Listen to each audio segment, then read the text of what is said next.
Okay, तो wireless controller का access लेना हम सीख चुके हैं।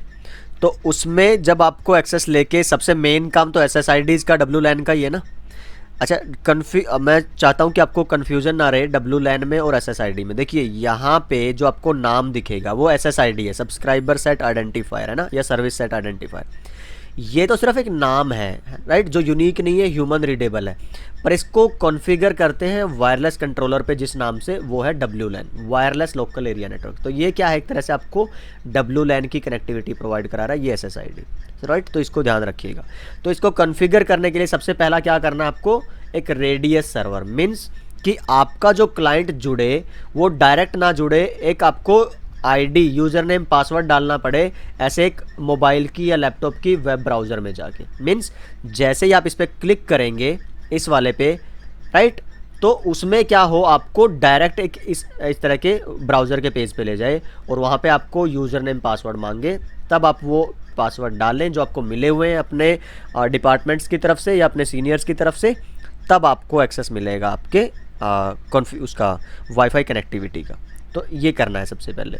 फिर आपको एक डायनामिक इंटरफेस बनाना है। डायनामिक इंटरफेस क्यों, कि आपकी SSID किस VLAN पे चल रही है वो बाइंड कराने के लिए, राइट। फिर अब एक WLAN बनाना ताकि वो SSID क्रिएट कर पाएँ। फिर सिक्योरिटी कौन सी यूज़ करनी, WPA2 आपको यूज़ करनी है, पर्सनल या एंटरप्राइज।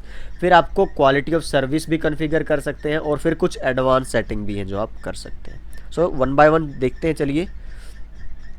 तो ये थ्योरी छोड़ते हैं, हम इसी पे आते हैं कि जब आपने एक्सेस लिया होगा, राइट, सब कुछ ओके कर दिया था। जब हम, आपको ध्यान हो अभी थोड़ी देर पहले हमने किया था ना, इसके ब्राउज़र में जाके और 192.68.1.1 पे जब हमने इसका एक्सेस लिया था तो एक स्क्रीन आई होगी। तो एक्चुअल वाले की स्क्रीन ऐसी दिखेगी, सिस्को 8540 वायरलेस कंट्रोलर। अलग अलग मॉडल होंगे तो थोड़ा बहुत ऊपर नीचे हो सकता है, अदरवाइज़ इसी तरह से दिखेगा। कुछ आपको लेफ़्ट साइड में ऑप्शंस दिखेंगे, कुछ आपको टॉप में, कुछ बॉटम में, कुछ आपको टेबल्स, कुछ आपको ग्राफिक्स दिखेंगे, यहाँ पे स्टैटिक्स दिखेंगी। सो राइट, इस तरह देखिए आपको 2.4 गीगाहर्ट्ज़ का इंटरफेस, 5 गीगाहर्ट्ज़ का रोग AP जिसकी हमने बात करी थी, कोई है क्या, एक्टिव क्लाइंट अभी कौन कौन है, कितने एक्सेस पॉइंट्स जुड़े हुए हैं, राइट। तो ये सारी चीज़ें आप यहाँ से, फिर जब आगे इसके अंदर एंट्री करनी है, ये तो सिर्फ आपको स्टैटिस्टिक्स दिखा रहा है। अब कॉन्फ़िगरेशन में जाने के लिए आप एडवांस्ड पे क्लिक करेंगे तो आपको इस तरह का एक डैशबोर्ड दिखेगा, राइट। तो इमेज क्लियर नहीं है, उसके लिए माफ़ी चाहता हूँ, बट जो बेस्ट पॉसिबल हो पाया वो मैंने कोशिश किया है कि मैं इंक्लूड करूँ, क्योंकि सिर्फ क्वालिटी नहीं देखना था, उसके अंदर का कंटेंट भी मुझे ध्यान रखना था कि आपको रेलेवेंट हो। तो ये देखिए access point, Cisco, statistics, CDP, rogues, यहाँ पे ये है हमारे काम का। मॉनिटरिंग वाली तो स्क्रीन दिखेगी, WLAN यहाँ पे चलना है सारा का सारा मेजर काम आपका। सिक्योरिटी के लिए जो काम करना है इस टैब में, मैनेजमेंट वाला इस टैब में, आपको कंट्रोलर पे जो रहेगा काम करने आपके यहाँ पे, राइट। तो AAA यहाँ पे आना चाहिए, WLAN यहाँ पे आना चाहिए, इस तरह से। चलिए आगे बढ़ते हैं। देखिए आपको ऑथेंटिकेशन सर्वर, मान लो जो आप एक्सेस करने से पहले यूज़र नेम पासवर्ड वो कॉन्फ़िगरेशन करनी है, तो यस देखिए आप अपना, अच्छा उसके लिए ना ये कंट्रोलर खुद जिम्मेदार नहीं है, आपको पहले अलग से लैन में अपने एक सर्वर रखना पड़ेगा जो किसका काम कर रहा होगा, आपका AAA सर्वर का। तो एक वो अलग चीज़ है। तो यस मे बी जब हम VPN की वीडियो बनाएंगे तब वहाँ पे हम AAA की भी वीडियोज अलग से बनाएंगे कि कैसे AAA सर्वर आप कॉन्फ़िगर कर सकते हैं, डिवाइस को खुद भी और अलग से भी एक AAA सर्वर कैसे बनाएं, राइट। ओके देन, तो मैं मान के चल रहा हूँ फिलहाल कि आपने एक या एक से ज़्यादा AAA मीन्स व्हाट, ऑथराइजेशन आपका, और फिर आपका अकाउंटिंग है, और एक और आपका देखिए A का मीन्स क्या, मैं थोड़ा सा आपको दिखाऊं अगर यहाँ पे खुद ना बता के। AAA सर्वर की इमेज देखिए ज़रा, इमेजेस। तो रेडियस एंड टकाक्स दो नाम से आते हैं, बट एक ये बेसिक आइडिया आप समझ सकते हैं कि कैसे काम करता है। ये कोई यूज़र होगा, राइट, ये लॉगिन करना चाहेगा, यूज़र 1 नेम, सिस्को 123 पासवर्ड है, ये आपने पहले से ही डेटाबेस इसमें सर्वर में बना रखे होंगे। तो जैसे ये ट्राई करने की कोशिश करेगा तो आपका कंट्रोलर किसके पास भेजेगा, AAA के पास। वहाँ से वो कहेगा अच्छा ये एक्सेस करना चाहता है, मैं अपने डेटाबेस में एक बार चेक कर लूँ कि एक ऑथोराइज्ड यूज़र है या नहीं है। राइट। तो वो ऑथेंटिकेट करेगा सबसे पहले, ओके।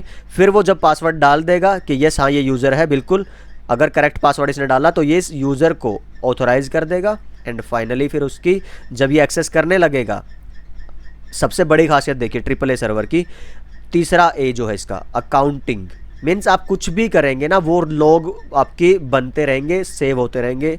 मीन्स आप अगर कल को कुछ गड़बड़ भी करते हैं तो आप पकड़े जाओगे, राइट। सो ये एक ब्यूटी है ट्रिपल ए सर्वर से सिक्योरिटी देने की। ओके देन, तो क्या करेंगे, जिससे भी आप चाहें उस पे एक पे क्लिक कर सकते हैं, एक से ज़्यादा पे चाहेंगे तो वो सिक्वेंशियल ऑर्डर में ट्राई करेगा। पहले इसको, इससे कनेक्टिविटी होगी, अच्छी बात है, ये नहीं है ओके लोड ज़्यादा है तो इससे करो, अच्छा इस पर भी कोई दिक्कत है तो अगले पे करो, इस तरह से। तो ये काम हुआ आपका ट्रिपल ए सर्वर का। तो सर्वर की फिर आपसे वो पूछेगा कि किस तरह की कॉन्फ़िगरेशन करना चाह रहे हो, शेयर्ड सीक्रेट है ना। अब ये देखिए खूबी क्या है, ट्रिपल ए सर्वर ये डिवाइस खुद ही काम कर रहा है आपका ट्रिपल ए सर्वर की तरह, ठीक है। तो ये खुद को भी करवा सकते हो, अलग डिवाइस को भी। आईपी आप देखिए, यस सिंगल रखिए या मल्टीपल रिडंडेंसी में, it's up to you. Then basic idea, अगर देखो CCNA के हिसाब से, अभी के हिसाब से आपको एक आइडिया लगा कि हाँ जी ये काम करना और इस तरह से ये इंटरफेस था, ऐसे यूज़ करना है, so that would be brilliant, right. आप नो सीखिए नहीं रहोगे, मीन्स कि आपको पता ही नहीं है कंट्रोलर क्या है, कैसे एक्सेस लेके, कैसे बेसिक उसकी कॉन्फ़िगरेशंस एंड ऑल दैट। आपको पता रहे कि नेविगेट कैसे करना है इन ऑप्शंस में, कि एक कॉमन सेंस रहे कि कौन सा ऑप्शन कहाँ मिलेगा और किस तरह से आपको, मीन्स कि कहाँ आपको क्लिक करना सुटेबल है और कौन सा सपोज्ड है आप, राइट। फिर डायनामिक इंटरफेस बनाना है आपको, तो कंट्रोलर पे जाइए इंटरफेसेस में और एक नया इंटरफेस बनाइए। तो मैं डायरेक्ट चलता हूँ आपके प्रैक्टिकल वाले पार्ट पे। क्लिक किया कंट्रोलर पे, इंटरफेसेस पे, और फिर बनाएंगे नया इंटरफेस, राइट। अब किस इंटरफेस का नाम, मीन्स इंजीनियरिंग, ये वो है जो आपने SSID जो डिफाइन करनी है। तो क्या नाम रखना है SSID का, हमने इंजीनियरिंग नाम रख दिया। कौन सी VLAN पे चले, मीन्स किस नेटवर्क से आप चलाना चाहते हो इस वाली SSID को। मान लो हमने क्या किया था, 10 20 30 याद है बनाई थी, एक VIP के लिए, एक स्टूडेंट के लिए और एक स्टाफ के लिए। तो यहाँ से वो आपको डिफाइन करना है, राइट, कि इंजीनियरिंग के लिए कौन सी और फिर स्टाफ के लिए कौन सी। तो जितने ज़्यादा SSID WLAN बनाने होंगे उतने ही न्यू पे आप क्लिक करते रहेंगे, ओके। तो अभी अप्लाई मत करिए कुछ भी, जस्ट एक बार कॉन्फ़िगरेशन करते रहिए, कुछ सेव नहीं करना है ज़्यादा अभी, क्योंकि बाहर नहीं आना है आपको, है ना, राइट। तो जब आप कंट्रोलर पे ही हैं, देखिए यहाँ से आपने न्यू पे क्लिक किया, फिर आपने जो ये वाली सेटिंग करने के बाद जब नेक्स्ट जाएंगे आप, तो आपको VLAN तो क्लियर था, अब आपको IP भी तो बतानी है कि DHCP से IP उठाएगा कौन से नेटवर्क की। So this is the DHCP server. Then फिर कौन सा नेटवर्क की IP उठाए, ये वाला SSID। तो यहाँ पे सारी कॉन्फ़िगरेशन आप कर सकते हैं। तीसरा अभी क्रिएट न्यू WLAN, तो ये तो वही है देखिए, यस। अच्छा फ़र्क क्या था, वहाँ पे आपने WLAN का इंटरफेस डिफ़ाइन किया था। थोड़ा क्लैरिटी हो रही है दोनों चीज़ों में, कि हर एक SSID को सपोर्ट करने के लिए बैकएंड पे जो आपका डिस्ट्रीब्यूशन वाला पोर्ट था, डिस्ट्रीब्यूशन सिस्टम वाला, वो तो सिंगल पोर्ट था, पर उसमें मल्टीपल SSIDs चलनी है, मल्टीपल WLAN। तो इसीलिए हमने क्या किया था, वो वर्चुअल इंटरफेस, वर्चुअल नहीं कहेंगे, डायनामिक इंटरफेस बनाया था हमने, राइट। तो वो बनाने के बाद फिर हम करेंगे WLAN का create. So this is it. ID आप डाल सकते हैं। ID का फ़ायदा रहता है, जब हम नेटवर्क ऑटोमेशन पढ़ेंगे वहाँ पे हम बात करने वाले हैं कि ये टेम्पलेट बन जाती है। एक से ज़्यादा अगर आप कंट्रोलर यूज़ करो तो ये एज इट इज़ कॉन्फ़िगरेशन वहाँ ना करनी पड़े, आपने उधर 1 टाइप किया तो सारी इस 1 वाली कॉन्फ़िगरेशन वो दूसरा कंट्रोलर उठा लेगा। तो yes you can do that और यू कैन इग्नोर दैट। तो ये ID का मैंने काम बता दिया आपको। फिर आप देखिए ब्रॉडकास्ट SSID ब्रॉडकास्ट का मतलब हुआ कि एक्चुअल में आप चाहते हैं कि क्लाइंट्स को ये SSID दिखे या ना दिखे। तो ये एक तरह से देखिए फुलिश रहेगा कि आप ना SSID को जनरेट करो, यहाँ पे डिस्प्ले करो। लोग बोलते हैं कि सिक्योरिटी के लिए आप इसको हाइड कर सकते हैं, पर वो सिक्योरिटी कम ऐड करती है और आपकी हेडेक ज़्यादा पैदा करती है। तो राइट, इट्स एडवाइजेबल कि आप इसको इनेबल्ड ही रखो, राइट। तो ये देखिए मैंने लिख दिया यहाँ पे, आप पढ़ लेना ये theory. Okay then hiding SSID it is of no practical use. Security की बात आती है अब आपको, है ना, ठीक है। कि ट्रिपल ए एक अलग तरह की सिक्योरिटी थी और ये है आपकी इनक्रिप्शन और जो बोलते हैं इंटेग्रिटी वाली, वो वाली सिक्योरिटी। तो यस, ये कुछ सिक्योरिटी टाइप्स हैं जो आप सेलेक्ट कर सकते हो। एंड देखिए कहाँ पे मिलेगा आपको सारा का सारा, फिर WLAN के अंदर ही हो आप, सिक्योरिटी में आपको मिलेगा। फिर अब पहले जनरल में थे, WLAN में, अभी सिक्योरिटी में है। तो यस, यहाँ पे जैसे क्लिक करेंगे आप ड्रॉप डाउन में, WPA + WPA2 ये आपको मिलेगा। और यहाँ पे आप आगे देखिए, इसको जैसे ही आप ये चेंज करेंगे नीचे की ऑप्शंस चेंज होते जाएंगे आपको, राइट। तो फिर आपका क्या है, री एसोसिएशन टाइम आउट। इसका मतलब कि जो आपका एक्सेस पॉइंट के साथ क्लाइंट जो जुड़ने की कोशिश करता है, तो कितने टाइम के बाद उसका टाइम आउट हो जाए। मीन्स अगर सारे पैरामीटर ओके नहीं है, मान लो पासवर्ड गलत डालता है, तो 20 सेकंड के बाद वो उससे हट जाएगा कनेक्टिविटी, राइट, एसोसिएशन नहीं रहेगा। ओके, फिर बात करो अगर ये देखिए WPA2 पॉलिसी, ये आपने चूज़ किया सिक्योरिटी के हिसाब से पॉलिसी आप यहाँ से चूज़ कर सकते हो। WPA2 WPA से ज़्यादा बेहतर है, राइट, वो हम आगे डिस्कस करेंगे।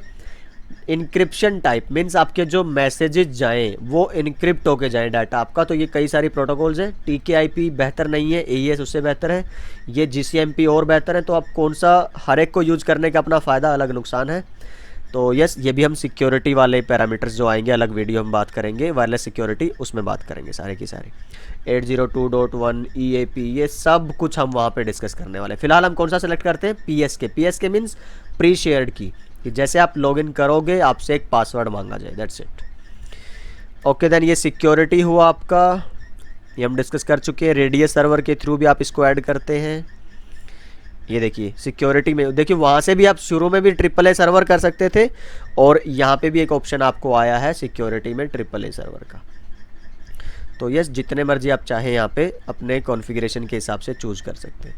QoS का मतलब क्या है, देखिए वॉइस को सबसे हायर प्रायोरिटी मिले, वीडियो को उसके बाद, फिर सिल्वर मीन्स आपकी जो TCP वाली दूसरी ट्रैफिक्स हैं, राइट। तो इस तरह से आप उनको क्लासीफाई कर सकते हो। तो इसको ज़्यादा भी डिटेल में करेंगे नहीं हम। तो ये एक ऑप्शन है, यस, आप चूज़ कर सकते हैं। फिर एडवांस्ड कुछ सेटिंग है, मान ली आपकी कवरेज होल्ड डिटेक्शन, एक AP ख़राब हुआ, ये एक AP का एंटीना ख़राब हुआ, तो उसके साइड वाला जो एक्सेस पॉइंट था उसकी ट्रांसमिशन पावर बढ़ा दो आप, उसकी रेंज बढ़ा दो। तो ये सारी चीज़ें कुछ आपकी एडवांस सेटिंग में रहती हैं, तो that you can configure from your advanced WLAN settings. तो ये लास्ट में रहेगा आपका। And yes, 1800 second time out का मतलब हुआ कि क्लाइंट 30 मिनट के बाद अपने आप से डिसकनेक्ट हो जाए। बट यस, ये आपको देखना है कि आप ऐसा चाहते हो कि नहीं चाहते हो। ये कुछ आपके पास ऑप्शंस, और मैक्सिमम अलाउड क्लाइंट्स, मैक की फ़िल्टरिंग का भी एक ऑप्शन था शायद, कहीं ना कहीं आप देख लीजिएगा कि मैक बेस एसोसिएशन भी आप करा सकते हो, जैसे घर वाले राउटर्स में कराते हो, right. Okay then, I hope हमने सब इम्पोर्टेंट वाला पार्ट इसमें कवर कर लिए। मैनेजमेंट पे जाइए, ये देखिए मैनेजमेंट का मतलब आप यहाँ से एक चीज़ देख सकते हो, कॉन्फ़िगर कर सकते हो कि ये जो क्लाइंट्स हैं, देखिए एक वायरलेस कंट्रोलर को क्या आप चाहते हैं कि जो आपके वाईफाई के क्लाइंट्स हैं ये भी कंट्रोल एक्सेस ले पाएँ रिमोटली? नहीं, सिक्योरिटी के पॉइंट ऑफ व्यू से ये बिल्कुल भी आपका एडवाइजेबल नहीं है, रिकमेंडेड नहीं है। तो हम कभी भी इसको क्लिक करके नहीं रख सकते ऑप्शन को, कि जो आपका रिमोट मैनेजमेंट है over wifi, that should not be enabled. Okay, तो वो आप मैनेजमेंट का काम सारा वायरलेस कंट्रोलर में ऐसे वायर लगा के ही करें, तो दैट इज़ गुड, इस तरह से। Okay, physical finalising WLAN configuration, बस फिर फाइनली आप सारा कुछ करने के बाद अप्लाई कर दीजिए and everything will be save and committed. So yes, last part जो हमारा बचा है अभी वायरलेस में, that is securing wireless network. Authentication की बात करेंगे, encryption and all that. So yes, मिलते हैं नेक्स्ट वीडियोज़ में, तब तक के लिए अपना ख्याल रखिए, खुश रहिए एंड यस सीखते रहिए, सिखाते रहिए और मस्त रहिए guys. Bye bye and take care, मिलते हैं नेक्स्ट वीडियो में।